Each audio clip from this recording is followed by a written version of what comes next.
أعوذ بالله من الشيطان الرجيم. بسم الله الرحمن الرحيم. يا أيها الذين آمنوا شهادة بينكم إذا حضر أحدكم الموت حين الوصية اثنان ذوى عدل منكم أو آخران من غيركم إن أنتم ضربتم في الأرض فأصابتكم مصيبة الموت تحبسونهما من بعد الصلاة فيقسمان بالله إن ارتبتم لا نشتري به ثمنا ولو كان ذا قربى ولا نكتم شهادة الله إنا إذا لمن الآثمين فإن عثر على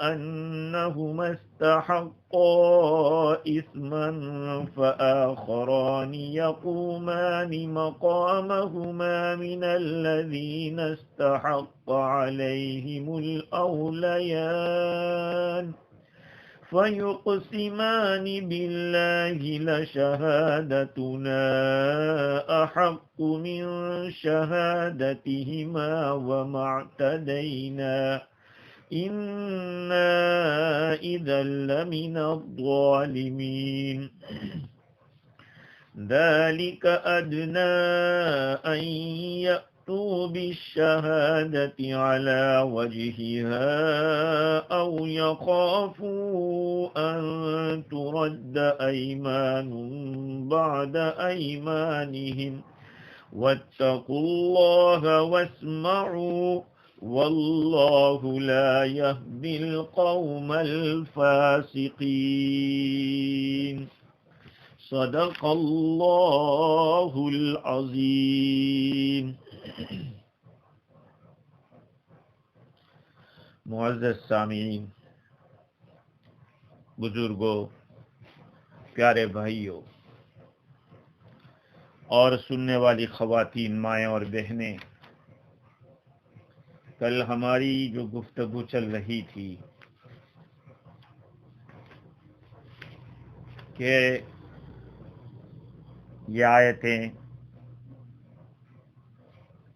حضرت تمیم داری رضی اللہ تعالی عنہ اور ان کے بھائی عدی، اسی طرح سے حضرت بدیل رضی اللہ تعالی عنہ، ان کے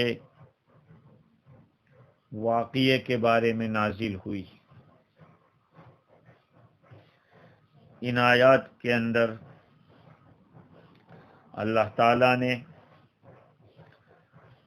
وصایے کے مسئلے کو بیان کیا ہے.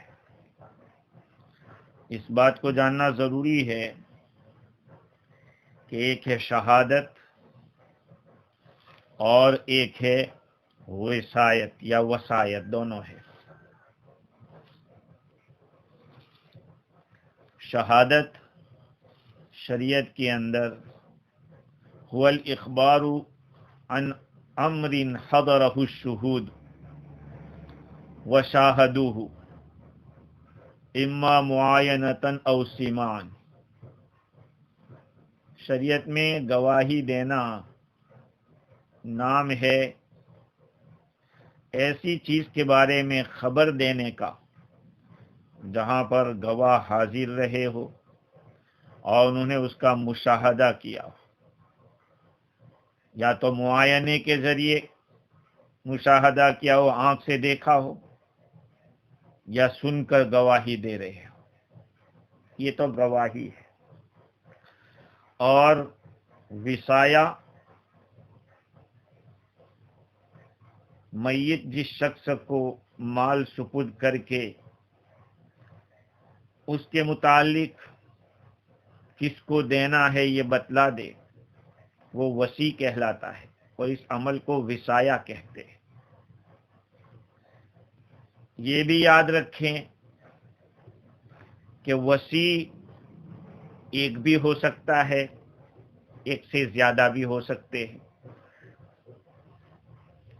اور گواہ شریعت کی نظر میں گواہ کا جو نصاب ہے وہ 2 مرد ہیں، اور 2 عورتیں ایک مرد کے قائم مقام ہوتی ہیں۔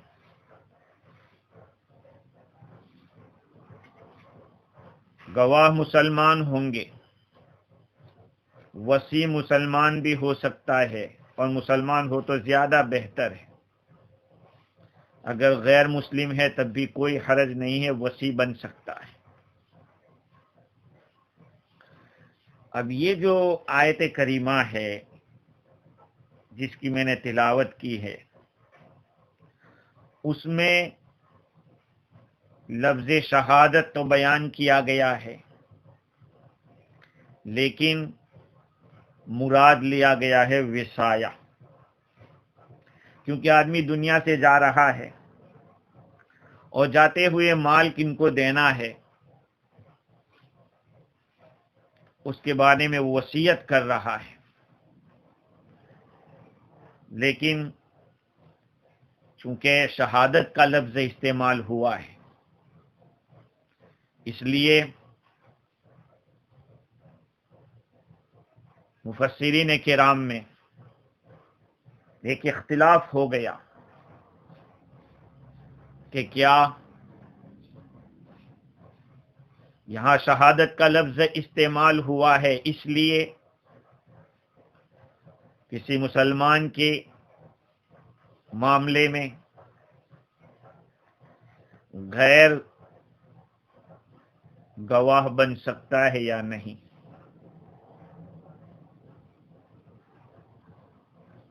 امام فخر الدین رازی نے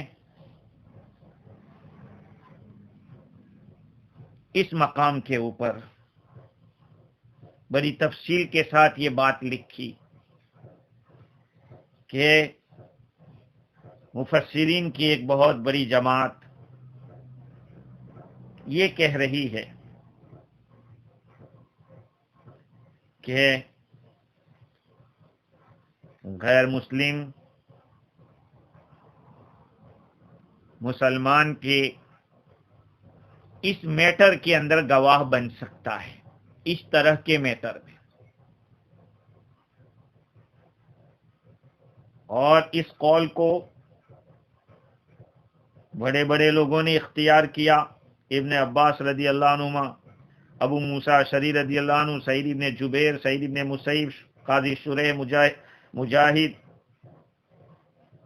اور ابن سیرین، ابن جریج رحمہم اللہ، یہ سب یہ فرماتے ہیں کہ یہ وصایے کے معاملے میں اگر گواہ بنائے جائیں غیر کو تو صحیح ہے۔ اور انہوں نے پوری ڈیٹیل بتائی کہ جب انسان سفر میں ہو، کسی مسلمان کو نہ پاوے کہ اپنی وصیت پر گواہ بناوے، تو اس کے لیے جائز ہے کہ یہودی کو یا نصرانی کو یا مجوسی کو یا بت پرست کو یا کسی بھی درجے کے کافر کو گواہ بناوے اور اس کی گواہی قبول ہوگی۔ اور آگے یہ بھی لکھا امام رازی نے کہ کافروں کی گواہی مسلمانوں کے اوپر صرف اسی صورت میں جائز ہے، اس کے سوا اور کسی صورت میں جائز نہیں ہے۔ دوسرا قول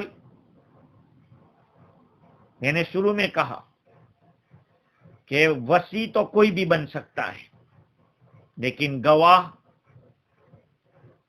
جمہور فقہا کی یہاں صرف امام احمد رحمت اللہ علیہ کا قول ہے وہ پہلے جیسا، اور حضرت حسن، امام زہری اور جمہور فقہا یہ فرماتے ہیں کہ نہیں، مسلمان کے لیے وصی بھی بن سکتا ہے، گواہ بھی بن سکتا ہے، اور غیر مسلم مسلمان کے لیے وصی تو ہو سکتا ہے لیکن گواہ نہیں بن سکتا۔ ان حضرات کے پاس بھی دلیل ہے، اور ان کا کہنا یہ ہے کہ قرآن مجید کے اندر 3 پارے میں وَاسْتَشْهِدُوا شَهِيدَيْنِ مِن رِّجَالِكُمْ فَإِن لَّمْ يَكُونَا رَجُلَيْنِ فَرَجُلٌ وَامْرَأَتَانِ مِمَّن تَرْضَوْنَ مِنَ الشُّهَدَاءِ أَن تَضِلَّ إِحْدَاهُمَا فَتُذَكِّرَ إِحْدَاهُمَا الْأُخْرَى۔ یہ آیت مداینہ کے اندر قرض کے لین دین کے معاملے میں جو گواہ بنانے کا حکم دیا ہے، وہاں تمہارے ایمان والوں میں سے 2 مرد یا 1 مرد اور 2 عورتیں، کہ ایک عورت اگر بھول جائے تو دوسری اس کو یاد دلا دے۔ یہاں مسلمان مردوں کو گواہ بنانے کا حکم دیا۔ وَأَشْهِدُوا ذَوَيْ عَدْلٍ مِّنْكُمْ، اور تم میں سے عادل آدمیوں کو گواہ بناؤ۔ یہ 28ویں پارے کے اندر ہے۔ ان آیات سے ان حضرات کا استدلال یہ ہے کہ مسلمان کے لیے گواہ تو مسلمان ہی ہوگا، غیر نہیں ہو سکتا۔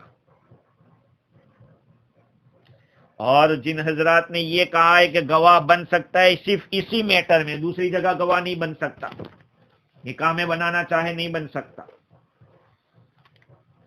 امام رازی نے ان کی طرف سے تقریباً 6 دلیلیں بیان کر دی۔ ایک دلیل تو یہ بتائی کہ صحابہ کرام میں سے حضرت ابو موسیٰ اشعری رضی اللہ تعالیٰ عنہ کا عمل یہ رہا، چنانچہ امام قرطبی نے بھی لکھا، امام رازی نے لکھا کہ شعبی فرماتے ہیں کہ مسلمانوں میں سے ایک آدمی سفر کے اندر بیمار ہو گیا، اس نے مسلمانوں میں سے کسی کو نہیں پایا کہ اپنی وصیت پر گواہ بنائے، تو اس نے اہل کتاب میں سے 2 آدمیوں کو گواہ بنایا۔ وہ دونوں کوفہ آئے۔ حضرت ابو موسیٰ اشعری رضی اللہ تعالیٰ عنہ کوفہ کے والی تھے، گورنر تھے، ان کے پاس پہنچے اور واقعے کی خبر دی کہ اس طرح کی بات پیش آئی ہے، اور جو ترکہ اور وصیت تھی وہ پوری پیش کر دی۔ حضرت ابو موسیٰ رضی اللہ تعالیٰ عنہ فرماتے ہیں ھذا امر لم یکن بعد الذی کان فی عہد رسول صلی اللہ علیہ وسلم، کہ یہ معاملہ حضور کے زمانے میں ایک دفعہ ہوا تھا، اس کے بعد نہیں ہوا، یہ پہلی دفعہ آیا ہے معاملہ۔ ثم حلفہما فی مسجد الکوفہ بعد العصر باللہ، حضرت ابو موسیٰ اشعری رضی اللہ عنہ نے ان دونوں کو قسم کھلائی کوفہ کی مسجد کے اندر عصر کی نماز کے بعد۔ قسم کے الفاظ یہ تھے، باللہ، اللہ کی قسم، انہما ما کذبا ولا بدلا، اللہ کی قسم کھا کے ہم کہتے ہیں نہ ہم نے جھوٹ کہا ہے، نہ ان کی وصیت کو بدلا ہے۔ ابو موسیٰ اشعری رضی اللہ عنہ ان کی گواہی کو جائز قرار دیا۔ ان لوگوں کا کہنا یہ ہے کہ دیکھو صحابی رسول نے فیصلہ کیا ہے، اور بھی امام رازی جب دلیل کے اوپر جاتے ہیں تو وہ رکتے نہیں ہیں۔ یا ایھا الذین آمنوا، اس کے ذریعے انہوں نے کہا کہ خطاب سارے ایمان والوں سے ہے، اور شان نزول بھی بتلا رہا ہے کہ ان دونوں کا جو معاملہ تھا، اور وہ دونوں مسلمان نہیں تھے، اور جو گزر گئے انتقال کر گئے وہ حضرت بدیل مسلمان تھے۔ خیر، یہ تو معاملہ اختلاف کا ہوا۔ اب ہم قرآن مجید کی اس آیت میں غور کرتے ہیں کہ قرآن کے الفاظ کیا کہہ رہے ہیں. ابن جریر طبری رحمۃ اللہ علیہ کے حوالے سے ابن کثیر نے لکھا کہ یہ مسئلہ بہت زیادہ مشکل ہو گیا میرے لیے، کیونکہ ہم نے کبھی نہیں دیکھا کہ گواہ سے بھی قسم کھلائی جاتی ہو. بھئی گواہ تو صرف گواہی دیتا ہے، وہ تھوڑی قسم کھاتا ہے. گواہوں سے یہ قسم نہیں کھائی جائے گی کہ ہم جھوٹ بول رہے ہیں کہ سچ بول رہے ہیں. ان کو تو کہنا ہے ہم نے دیکھا یا نہیں دیکھا ہے، بس بات خلاص. اب جو قسم کھلائی جائے گی وہ صاحب واقعہ کو قسم کھلائی جائے گی. کہ یہ مسئلہ اس لیے ہے کہ یہاں گواہوں سے قسم لی جا رہی ہے، اور یہ ایسا مسئلہ ہے کہ اس کو دوسری جگہ پہ جاری نہیں کر سکتے. خیر، قرآن کیا کہتا ہے دیکھیے الفاظ. یا ایھا الذین آمنوا شہادۃ بینکم اذا حضر احدکم الموت حین الوصیۃ اثنان ذوا عدل منکم. اے ایمان والو، جب تم میں سے کسی کے پاس موت آئے تو وصیت کے وقت تمہارے درمیان گواہ ہونا ہے دو ایسے آدمیوں کا جو عادل ہو. تم میں سے دو عادل آدمی کی گواہی ہے. جب تم میں سے کوئی آدمی گزر رہا ہو تو گزرتے وقت وصیت کا وہی وقت ہوتا ہے. اس وصیت کے وقت تم میں سے دو عادل آدمی کا ہونا ہے گواہ.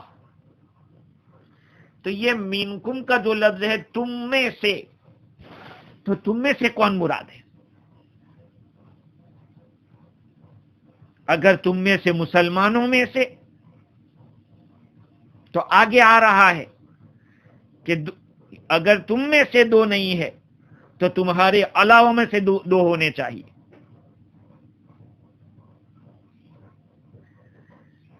تو جو حضرات کہتے ہیں کہ گواہی چلے گی اس میٹر میں غیر کی، وہ اسی لفظ سے دلیل پکڑتے ہیں.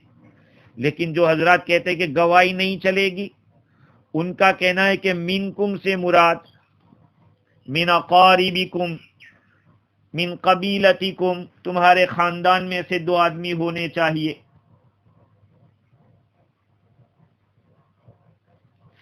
اور من غیرکم یعنی تمہارے رشتہ دار کے علاوہ میں سے دو آدمی ہو. ان انتم ضربتم فی الارض، اگر تم لوگ سفر میں ہو. سفر میں ایسا واقعہ پیش آ گیا کہ ایمان والا دنیا سے رخصت ہو رہا ہے. فاصابتکم مصیبت الموت، پھر اس کو موت کی مصیبت پہنچی ہو. کہ یہ ساری کنڈیشن اگر ایسی ہوگی تو پھر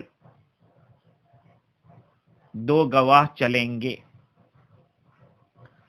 اللہ تعالیٰ نے اس مقام کے اوپر موت کو مصیبت قرار دیا.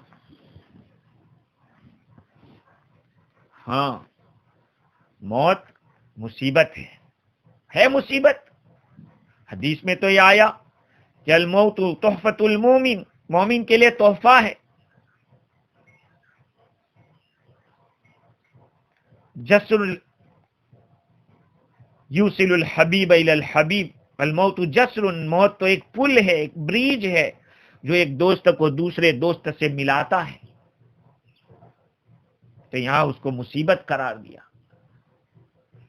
امام قرطبی نے لکھا کہ ہمارے علماء فرماتے ہیں کہ یقیناً موت بڑی مصیبت ہے، مصیبت عظمی و رضیۃ کبریٰ، بہت مصیبت.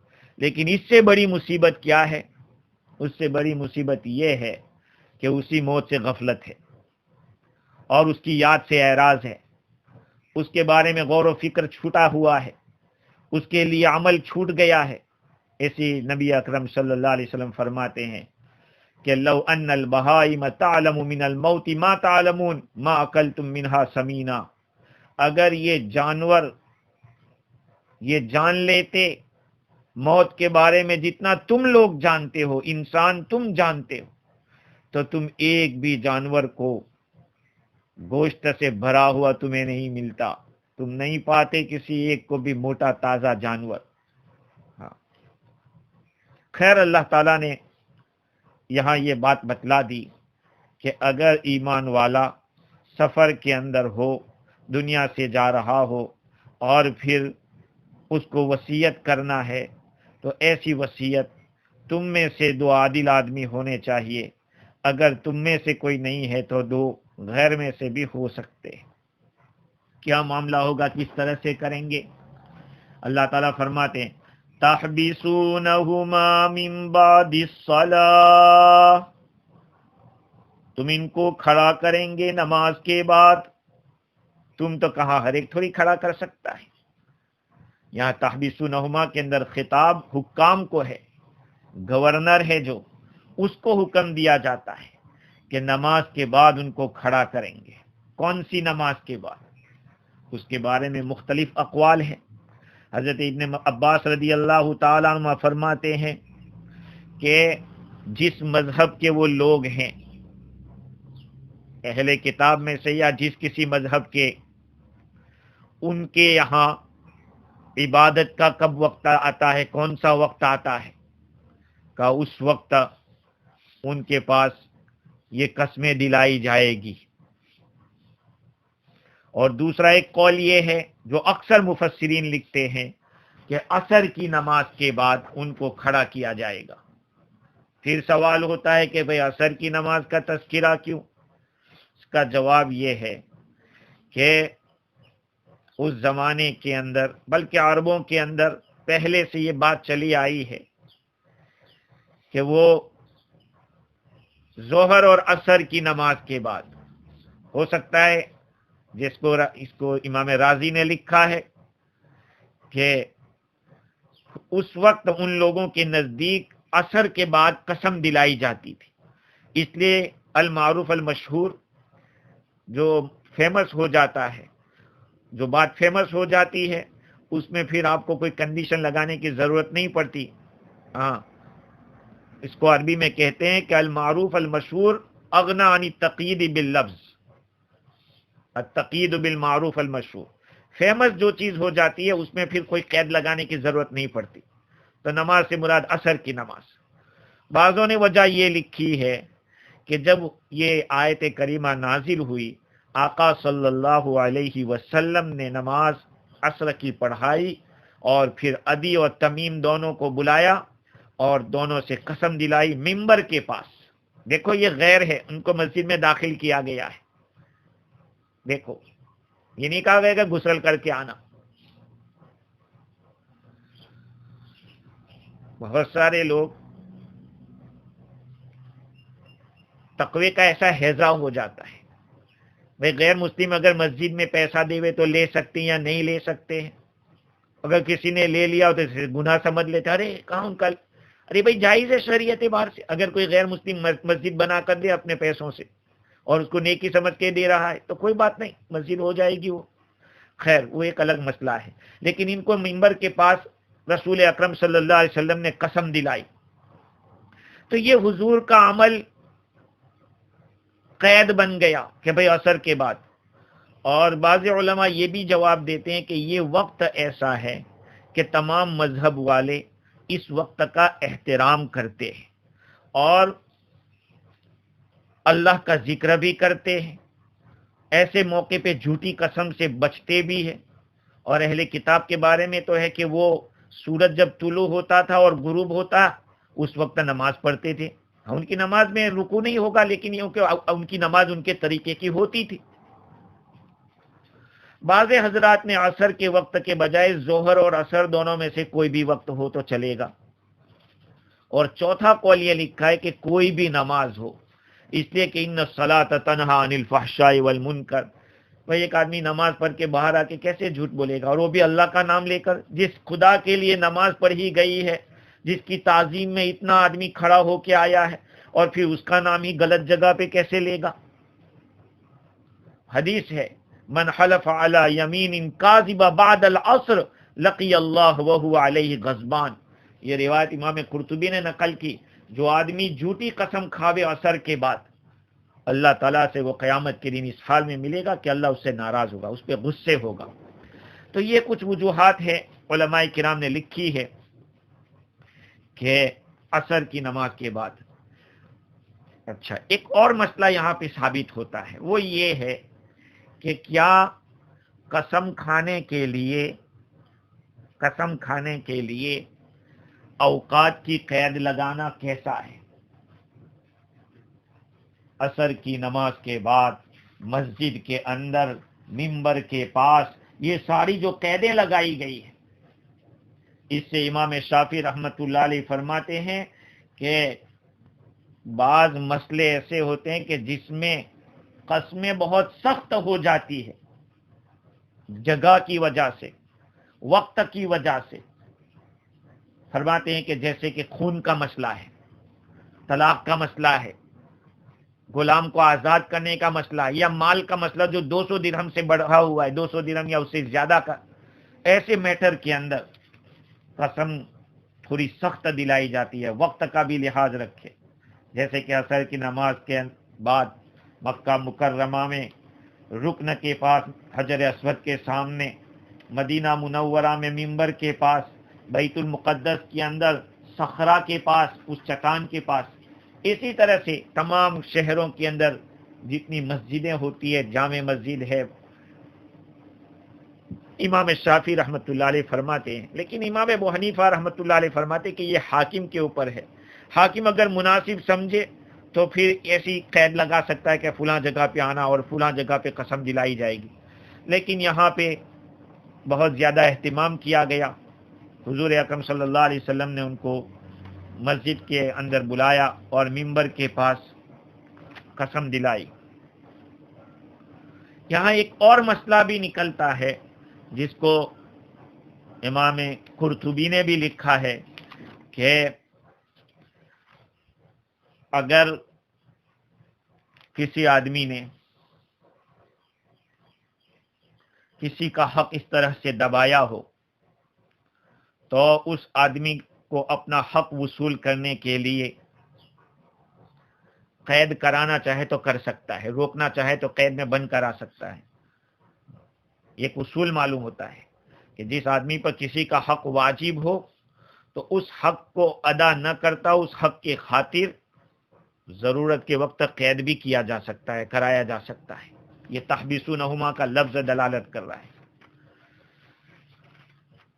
فَيُقْسِمَانِ بِاللَّهِ إِنِ ارْتَبْتُمْ، اگر تمہیں شک ہو کہ انہوں نے جو چیز پہنچائی ہے یا جو گواہی دی ہے یا جو کام وسیع کا کیا ہے اس میں تمہیں شک ہے تو پھر وہ دونوں قسم کھائیں گے، اللہ تعالیٰ کی قسم کھا کر کہیں گے.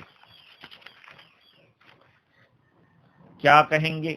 لا نشتری به ثمنا ولو كان ذا قربا ولا نكتم شہادت اللہ. یہ قسم کھائیں گے کہ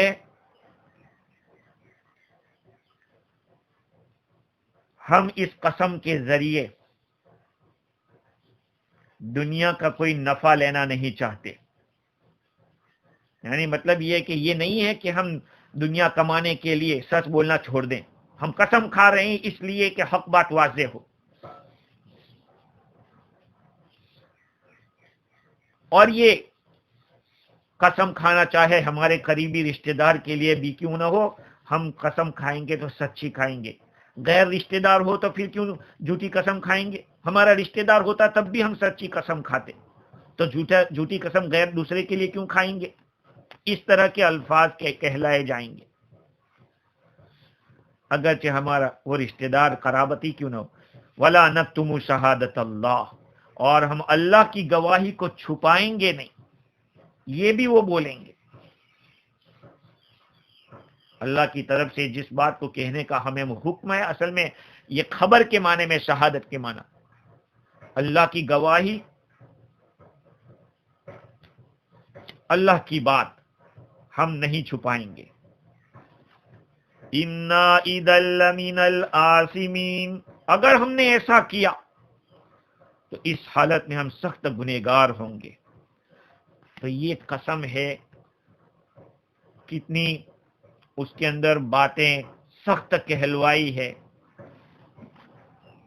اللہ کا نام بلانا اور اس کے ساتھ ساتھ یہ کہ دنیا کمانے کے لیے ہم قسم نہیں کھا رہے ہیں، اور پھر رشتہ داروں کا تذکرہ کرنا کہ بھئی یہ تو دوسرا کوئی آدمی ہے جس کے لیے قسم کھا رہے ہیں، وہ تو دوسرا آدمی ہے.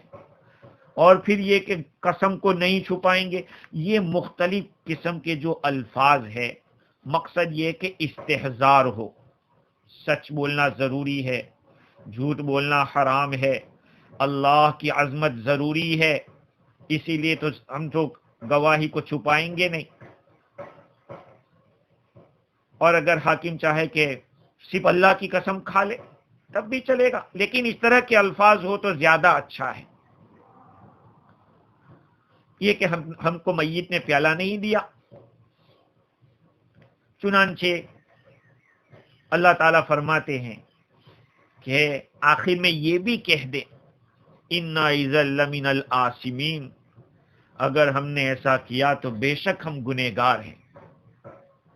قسم ہو گئی. قسم کے بعد پھر پتا چلا کہ انہوں نے تو جھوٹی قسم کھائی تھی. اللہ نے اس کا بھی جواب دیا. فَإِنْ عُثِرَ عَلَىٰ أَنَّهُمَا اسْتَحَقَّا إِثْمًا فَآخَرَانِ يَقُومَانِ مَقَامَهُمَا مِنَ الَّذِينَ اسْتَحَقَّ عَلَيْهِمُ الْأَوْلَيَانِ. پھر اگر پتا چل جاوے، معلوم ہو جاوے کہ وہ دونوں وصی گناہ کے مستحق ہوئے ہیں، یعنی وہ مرتکب ہوئے گناہ کے، انہوں نے گناہ کیا ہے، جیسے کہ اس واقعے میں ہوا تھا. بعض روایات میں ہے کہ وہ پیالہ مکے میں ملا تھا. جو پیالہ بدیل چھوڑ کے گئے تھے ان کے ہاتھ سامان کے اندر، وہ مکے میں ملا اور پھر ان سے قبول کروایا. بعض روایات سے یہ بھی پتا چلتا ہے، جس کو امام رازی نے لکھا ہے، کہ حضرت تمیم داری رضی اللہ تعالیٰ تقریباً سن ہجری 9 میں اسلام لائے ہیں. میں نے ابن کثیر میں یا کسی اور تفسیر میں دیکھا تو انہوں نے اسلام لانے کے بعد یہ بات کہی حضور اکرم صلی اللہ علیہ وسلم کے سامنے کہ یقیناً اسلام سچا ہے اور اللہ تعالیٰ نے سچ کہا ہے. صدق اللہ و رسولہ، اللہ اور اس کے رسول نے سچ کہا. انا اخذت الاناء فاتوب الی اللہ، یہ برتن تو میں نے لیا تھا، میں اللہ کی طرف توبہ کرتا ہوں، رجوع کرتا ہوں.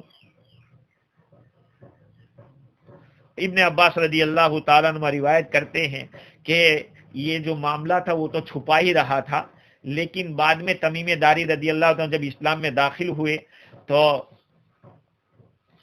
انہوں نے کہا، اس بات کی خبر دی کہ میں نے جھوٹی قسم کھائی تھی، میں اور اپنے ساتھی نے وہ 1000 میں بیچ دیا تھا اور قیمت ہم نے تقسیم کر لی تھی. 500 اس کو دیے، 500 میں نے لیے، اور تمیم داری رضی اللہ تعالیٰ نے بعد میں 500 درہم ان کو واپس کر دیے.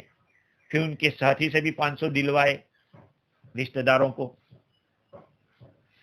تو اللہ تعالیٰ فرما رہے ہیں کہ اگر انہوں نے جو قسم کھائی تھی وہ جھوٹی تھی اور انہوں نے گناہ کیا ہے، یہ بات معلوم ہو جائے تو اب کیا کرنا ہے؟ فَآخَرَانِ يَقُومَانِ مَقَامَهُمَا، تو 2 آدمی، تو دوسرے 2 گواہ ان کی جگہ پر کھڑے ہو جائیں گے. ان اوصیاء جو وصی بنے تھے ان کے مقابلے میں، ان کی جگہ پر وہ کھڑے ہو جائیں گے 2 آدمی ان لوگوں میں سے جو اس میت کے جن کا حق دبا ہے، اس کے رشتہ داروں میں سے جو زیادہ قریب ہے ان میں سے 2 آدمی کھڑے ہو جائیں گے. مطلب یہ ہے کہ معاملہ الجھ جائے گا. ایک ہوتا ہے مدعی اور ایک ہوتا ہے مدعا علیہ، اور شریعت کا قانون ہے البینۃ علی من ادعا والیمین علی من انکر. جو دعویٰ کرتا ہے اس سے گواہ لیے جاتے ہیں. اگر وہ شریعت کے موافق گواہ پیش کر دے تو مقدمہ اس کو مل جاتا ہے، وہ چیز اس کی ہو جاتی ہے. اگر وہ پیش نہیں کر سکتا تو جس کے خلاف دعویٰ کیا گیا اسے قسم لی جاتی ہے. اگر وہ قسم کھا لیتا ہے تو مقدمہ اس کے فیور میں ہو جاتا ہے، فیصلہ ہو جاتا ہے. اگر وہ قسم سے انکار کر دے کہ نہیں میں قسم نہیں کھاتا تو پھر وہ معاملہ الجھ جاتا ہے. وہ پھر مدعی کو مقدمہ اس کے فیور میں چلا جاتا ہے، اس کو مل جاتا ہے. ارے بھائی ہو سکتا ہے گواہ نہ رہے اس کے پاس، تو اب اس کے پاس تو قسم کھلانی ہے، وہ قسم نہیں کھا رہے. قسم تو کھا سکتا ہے اگر سچا ہے تو کھا لے، قسم نہیں کھا رہی اس کا مطلب ہے کہ اندر چور ہے. تو پھر معاملہ تو یہاں پر بھی ایسا ہی ہوا. ان لوگوں نے جیسے بعض روایت سے پتا چلتا ہے کہ مدینہ منورہ میں مل گیا پیالہ، تو ان سے کہا کہ بھئی یہ پیالہ کہاں سے؟ کہا ہم نے تو ان سے خریدا ہے، تمیم سے اور عدی سے. اچھا، تو ان کو پکڑا، کہا بھئی تم لوگوں نے تو نہ کہا تھا کہ ہم نے بدیل سے خریدا نہیں ہے، اور آپ ایسی بات کہا کہ ہمارے پاس اس وقت گواہ موجود نہیں تھے خریدنے کے، اس لیے ہم نے نہ کہہ دیا تھا. تو اب یہ حضور کے پاس معاملہ گیا تو ان لوگوں سے کہا بھئی گواہ پیش کرو کہ ہم نے خریدا تھا. کہا گواہ نہیں ہے. تو اب یہ رشتہ دار پہلے جو ان دونوں نے قسم کھائی تھی ان کی جگہ یہ 2 قسم کھائیں گے. علیہم الاولیان، اللہ تعالیٰ نے رشتہ داروں کو اولیان کہا. ایک وجہ تو یہ کہ ولی کے معنی قریب، یہ میت کے قریب ہے، رشتہ دار ہے قریبی، اس لیے ان کو. یا یہ کہا جائے گا کہ جو پہلے تھے قسم کھانے والے وہ تو گواہی کی وجہ سے لے گئے تھے، لیکن اب الاولیان بالیمین، قسم کے جو حقدار ہیں اب یہ قسم کے حقدار ہو گئے ہیں، اس لیے یہ قسم کھائیں گے. اور کیسی قسم کھائیں گے؟ ان کو بھی ایسے چھوڑا نہیں ہے کہ بھائی تم قسم کھا لو بس بات ختم ہو گئی، نہیں. ان کے پاس بھی کچھ الفاظ ایسے کہلوائے جس کے اندر کچھ شدت ہے. فَيُقْسِمَانِ بِاللَّهِ لَشَهَادَتُنَا أَحَقُّ مِنْ شَهَادَتِهِمَا وَمَا اعْتَدَيْنَا إِنَّا إِذًا لَّمِنَ الظَّالِمِينَ. وہ خدا کی قسم کھائیں کہ بالیقین ہماری یہ قسم ان دونوں کی قسم سے زیادہ صحیح ہے. دیکھو یہاں شہادت کا لفظ آیا ہے، وہ بھی قسم کے لیے. یہاں شہادت کا لفظ قسم کے لیے استعمال ہوتا ہے. تو یہ قسم کہیں گے لشہادتنا، ہماری قسم، احق من شہادتہما، ان دونوں کی شہادت سے، ان دونوں کی قسم سے زیادہ صحیح ہے، اس لیے کہ بالکل اشتباہ سے ظاہراً و حقیقتاً پاک ہے. ان لوگوں کی اس کی حقیقت کا تو ہم کو علم نہیں، لیکن ظاہراً تو وہ مشتبہ ہو گئے ہیں. ان لوگوں نے جو قسم کھائی تھی اس قسم کا مشتبہ ہونا معلوم ہو گیا. وَمَا اعْتَدَيْنَا، اور ہم نے زیادتی نہیں کی ہے، ان کے اوپر کوئی زیادتی نہیں کہ ہم نے کوئی ظلم نہیں کیا ہے. اس لیے کہ معتدینا، ہم نے ان پر کوئی ظلم نہیں کیا، کہ پرایا مال جان بوجھ کر بلا اجازت لے لینا ظلم ہے، ہم جانتے ہیں. اس لیے ہم نے ان پر زیادتی نہیں کی ہے، ہم نے ان پر کوئی حد تجاوز نہیں کیا ہے. اگر ہم نے ایسا کیا تو پھر ہم ظالم ہو جائیں گے. ظالم اس لیے ہوں گے کہ ان لوگوں کا مال تھا، ہم نے لے لیا، انہوں نے خریدا تھا اور ہم نے غلط نہ کہہ دیا۔ خیر، اللہ تعالیٰ کی خدا کی قسم، ہمارے علم میں میت نے ان مدعیوں کے ہاتھ جام فروخت نہیں کیا۔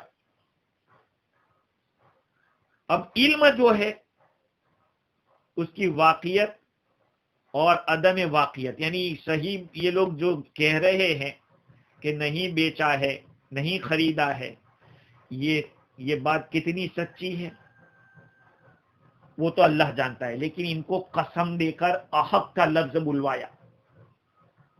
اس کا مدار چونکہ میرے ہی اوپر ہے اس لیے میں قسم کھاتا ہوں۔ اب ظاہری کذب میری بات کا تو ہے نہیں، اس لیے کہ ان کے پاس گواہ موجود نہیں ہے، اس لیے وہ اس طرح کی قسم کھائے گا۔ جب قسم کھا لی تو بات ہو گئی فیصلہ کہ اب یہ چیز ان کو دلائی جائے گی، پیالہ تو نہیں تھا، قیمت دے دی گئی ان کو۔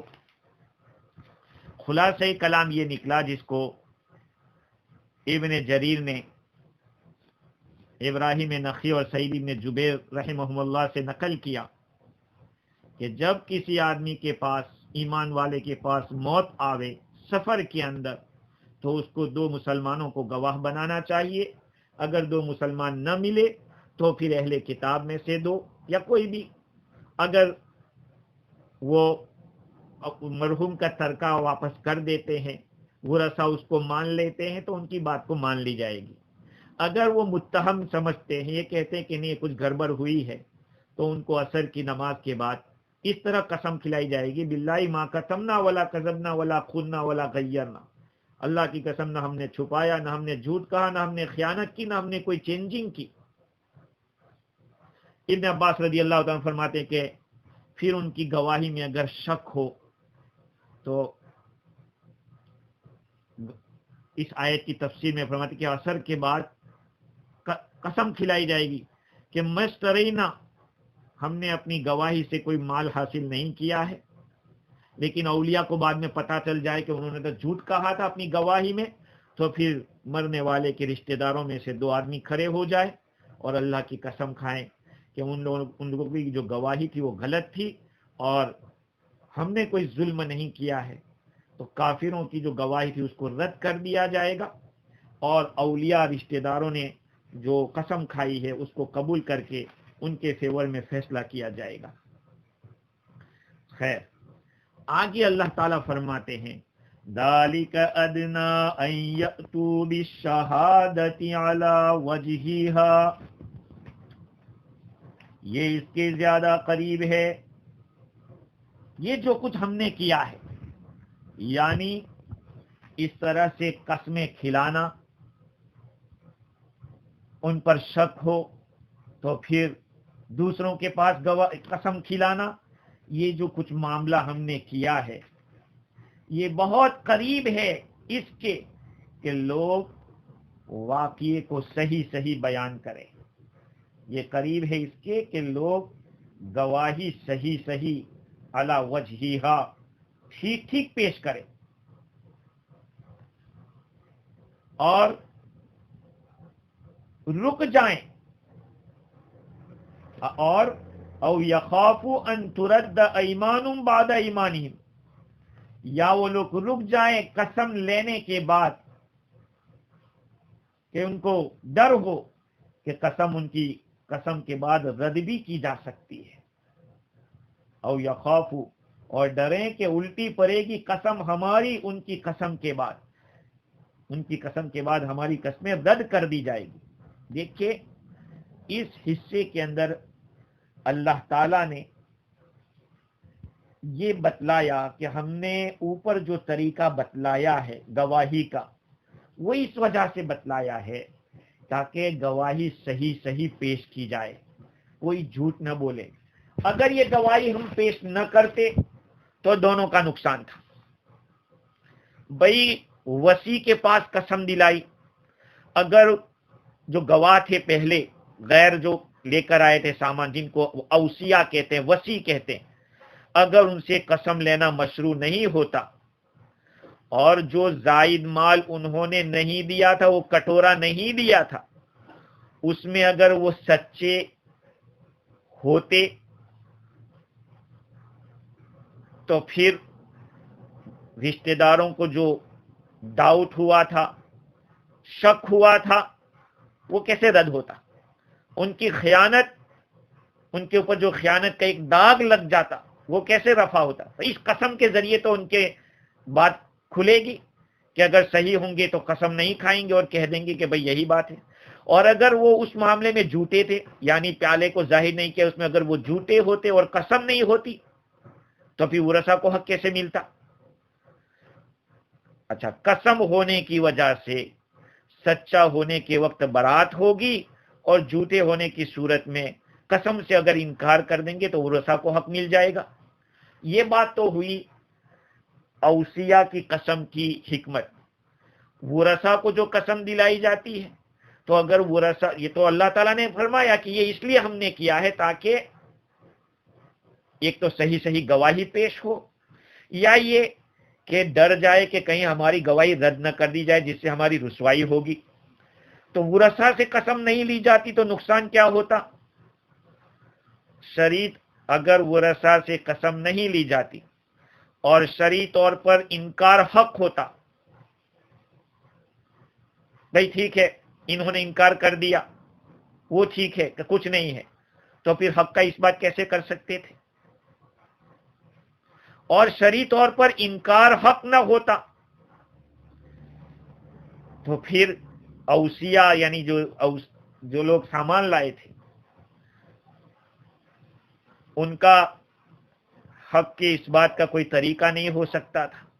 یعنی ورثہ کے حق ہونے کے وقت ان کے حق کا اس بات ہو سکتا ہے، اور حق نہ ہونے کی صورت میں ورثہ اگر غلط ہے تو وہ قسم سے انکار کریں گے تو اوصیہ کا حق ثابت ہو جائے گا۔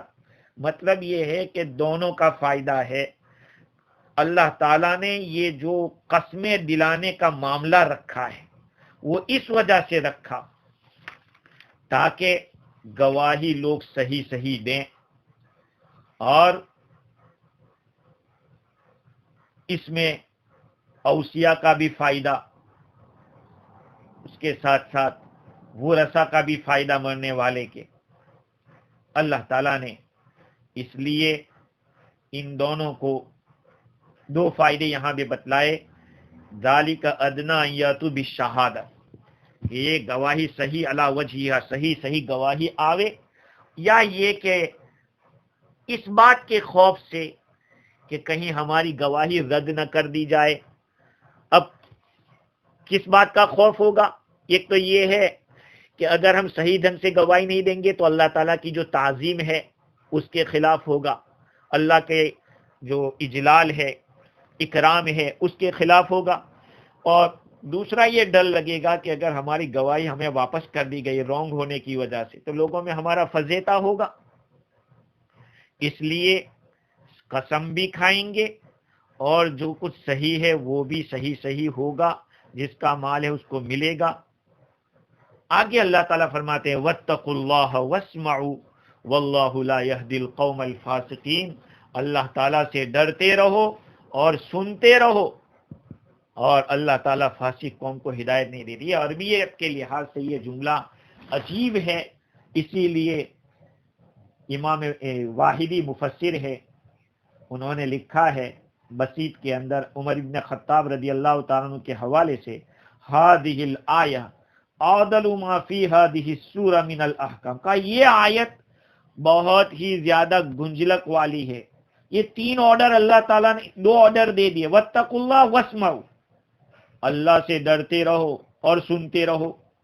امام رازی نے اس کا مطلب یہ بتایا کہ اتقوا اللہ ان تخونوا فی الامانات، اللہ سے ڈرتے رہو امانتوں میں خیانت کرنے سے، واسمعوا مواعظ اللہ، اللہ کی نصیحتوں کو سنتے رہو یعنی اعملوا بہا، عمل کرتے رہو، ورنہ اگر عمل نہیں کرو گے، تقوی نہیں رکھو گے تو پھر واللہ لا یہدی القوم الفاسقین، اللہ تعالیٰ فاسق قوم کو راستہ نہیں بتاتا، اللہ تعالیٰ فاسق لوگوں کو ٹھکانے نہیں لگاتا ہے، ہاں ان لوگوں کو ٹھکانہ نہیں ملتا، اس لیے اپنا معاملہ صحیح کرنا چاہیے۔ اگر خلاف کرو گے، واتقوا اللہ واسمعوا کے خلاف کرو گے تو تم فاسق ہو جاؤ گے، اور فاسق لوگوں کو اللہ تعالیٰ قیامت کے دن فرما برداروں کے درجات جو ملیں گے ادھر راستہ نہیں بتائیں گے، ان کو دوسرا راستہ بتائیں گے۔ اس لیے اللہ تعالیٰ سے دعا بھی کریں، اللہ تعالیٰ ہمیں دین کی صحیح سمجھ دے، قرآن مجید سے محبت عطا فرمائے، اس پر عمل کرنے والا بنائے۔ وآخر دعوانا ان الحمد للہ رب العالمین۔